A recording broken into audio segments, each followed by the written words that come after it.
하나님의 말씀 함께 보시겠습니다. 하나님의 말씀은 마태복음 22장 1절에서 14절까지의 말씀입니다.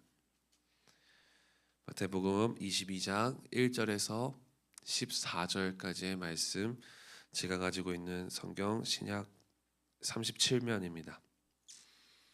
마태복음 22장 1절에서 14절까지의 말씀, 저 한 절 여러분들 한 절 번갈아 교독하시고 마지막 절은 같이 읽겠습니다. 예수께서 다시 비유로 대답하여 이르시되 마치 자기 아들을 위하여 혼인잔치를 베푼 어떤 임금과 같으니 그 종들을 보내어 그 청한 사람들을 혼인잔치에 오라 하였더니 오기를 싫어하거늘 이때 청한 사람들에게 이르기를 내가 옷잔을 준비한 나와 소와 손들을 잡고 모든 것을 갖추었으니 혼인잔치에 오소서 하라 하였더니 그들이 돌아보지도 않고 한 사람은 자기 밭으로 한 사람은 자기 사업하러 가고 모욕하고 죽인 임금이 노하여 군대를 보내어 그 살인한 자들을 진멸하고 그 동네를 불사르고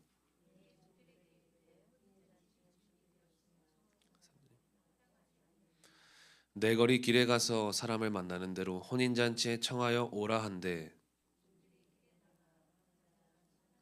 만나는 대로 모두 데려 혼인잔치에 손님들이 가득한 자 임금이 손님들을 보러 들어올세 거기서 예복을 입지 않은 한 사람을 보고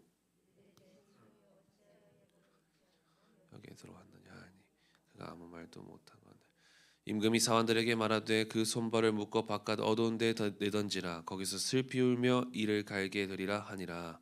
청함을 받는 자는 많되 택함을 입은 자는 적으니라. 아멘. 오늘 이 아침에도 주님 앞에 나와 예배하는 모든 분들을 진심으로 환영하고 축복합니다. 오늘은 마태복음 22장 1절에서 14절 말씀을 가지고 청함 받은 자에서 택함 받은 백성이 되라라는 제목을 함께 말씀 나누겠습니다. 예수님께서 계속해서 비유로 말씀하시죠. 2절 말씀에 보면 천국은 임금이 아들을 위해 베푼 혼인잔치와 같다라고 말씀하십니다. 임금이 이 잔치에 오도록 사람들을 불렀다, 사람들에게 청하였다라는 것입니다. 3절 말씀에 보니까 그 종들을 보내어 그 청한 사람들을 혼인잔치에 오라 하였더니 이들이 오기를 싫어하거늘. 여기서 보낸 종들이 누구냐면 21장에 예수님께서 말씀하신 그 비유로 말씀하셨을 때 했던 말씀의 의도로 보았을 때 그렇게 해석한다면 침례 요한입니다. 먼저 예수님보다 앞서서 와서 말씀을 전했던 사람. 그러면 청한 사람들은 누구일까요? 하나님의 약속과 하나님의 초청에 그 말씀을 바르게 해석하여 인도할, 백성들을 인도할 책임이 있었던 종교 지도자들, 즉 대제사장들과 장로들, 바리새인들과 서기관들이었습니다. 즉 임금은 이러한 종교 지도자들을 불렀다라는 것이죠. 그러나 이들은 죄인들에게 회개하게 하고 침례를 허용하는 이 침례 요한의 메시지를 거절하였습니다. 즉 이들은 왕이 준비한 이 잔치에 오기 싫어했다라는 것입니다. 그래서 왕은 4절 말씀에 다시 다른 종들을 보내어라고 말씀합니다. 왕의 초청을 거절하는 것은 있을 수 없는 일입니다. 임금이 나에게 청하였는데 내가 그것을 거절한다는 것은 말도 안 되는 일이죠. 그러나 왕은 그럼에도 불구하고 다시 간청하다시피 이들을 초청합니다. 또다시 종들을 보냅니다. 여기서 우리는 왕이신 우리 하나님의 깊은 사랑과 오래 참음을 보게 되어집니다. 왕으로서 체면이 상하여도 그럼에도 다시 한번 초청하는, 그럼에도 다시 한번 불러들이는 그런 왕의 모습을 보면서 하나님의 변함없는 사랑과 그 신실하심을 우리는 발견하게 되어집니다. 여러분, 변함없는 그 하나님의 사랑 안에 이 하나님의 천국 초청을 내 교만함으로 종교 지도자들과 같이 내 아둔함으로 거절하지 마시기를 예수님의 이름으로 축복합니다. 왕이 다시 다른 종들을 보내었습니다. 이들은 예수님과 12 제자들, 신약의 메신저들이죠. 그러나 이들은 또다시 이 예수님과 12 제자들의 초청에 거절합니다. 5절 말씀에 보니까 그들이 돌아보지도 않고 한 사람은 자기 밭으로 한 사람은 자기 사업하러 가고, 이들은 돌아보지도 않았다라는 것입니다. 신경도 안 썼다는 것입니다. 그런데 이들이 돌아보지 않았던 결정적인 이유가 있었습니다. 그게 그 이유에 나오죠. 한 사람은 자기 밭으로 한 사람은 자기 사업하러 가고, 자기의 신인 이 재물을 포기할 수가 없었던 것입니다. 그래서 그 부자 청년과 같이 근심하며 돌아가니라. 떠나야만 했던 것입니다. 이들은 생업을 위해 떠났습니다. 스스로 먹고 살겠다는 생산의 결단을 하게 되어지는 것이죠. 그러나 하나님 나라는 어떤 나라입니까? 4절 말씀에 다시 보시면 내가 오찬을 준비하되 나의 소와 살찐 짐승을 잡고 모든 것을 갖추었으니, 하나님 나라는 내가 생산할 필요가 없는 나라입니다. 내가 먹고 살기 위해서 내가 생업에 뛰어들며 그것에 목매달라 그렇게 생업을 위해 생산할 필요가 없는 나라이다라는 것이죠. 주일 말씀처럼 우리가 기도로 하나님의 나라를 보고 동행으로 하나님 나라를 함께 본다면 그 하나님께서 공급하시는 줄 믿으시기 바랍니다. 여러분은 아담처럼 생산하여 이 땅의 소출을 얻어 땀 흘리며 살아가시겠습니까? 아니면 에덴에서 하나님의 공급하심으로 살아가시겠습니까? 내가 무엇인가를 이루는, 내가 책임져야 하는 인생이 아니라 하나님께서 내 삶을 통해 이루시는 그 미래를 만나고, 그래서 하나님께서 책임지시고 공급하시는 인생을 살아가실 수 있기를 예수님의 이름으로 간절히 축복합니다. 스스로 생산하며 살겠다고 살아가는 사람들의 결말이 나옵니다. 6절 말씀에 왕이 보낸 자들을 잡아 모욕하고 죽이니, 7절에 왕은 살인자들을 진멸하고 동네를 불사릅니다. 여러분, 우린 때때로 우리의 기분과 감정이 태도가 되어서 매 주일 목사님을 통해 선포되어진 하나님의 말씀을 거절하고 매일 아침 우리들에게 주어지는 이 RT의 말씀을 거절합니다. 내 기분이 상했기 때문에, 내 감정이 좋지 않기 때문에, 내 상황이 여의치 않기 때문에, 내 생업 때문에 그 말씀을 거절합니다.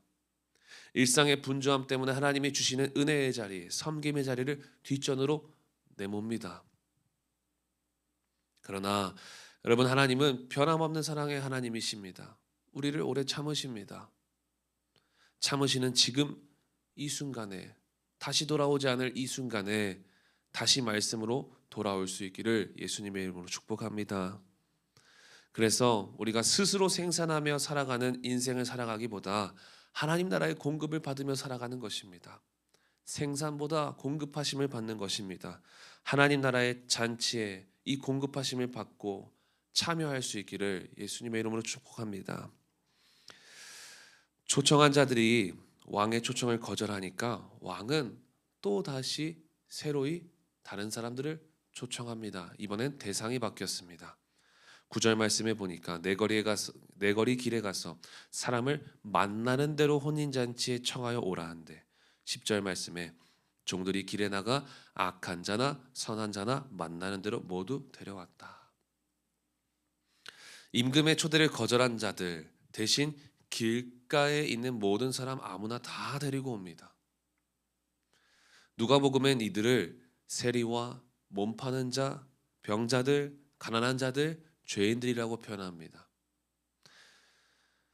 여러분, 하나님의 시선에선 천국 잔치엔 그 어떤 차별도 없습니다.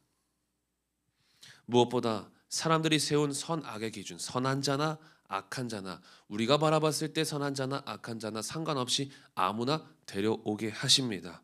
왜냐하면 선악의 기준은 하나님이시기 때문인 것이죠.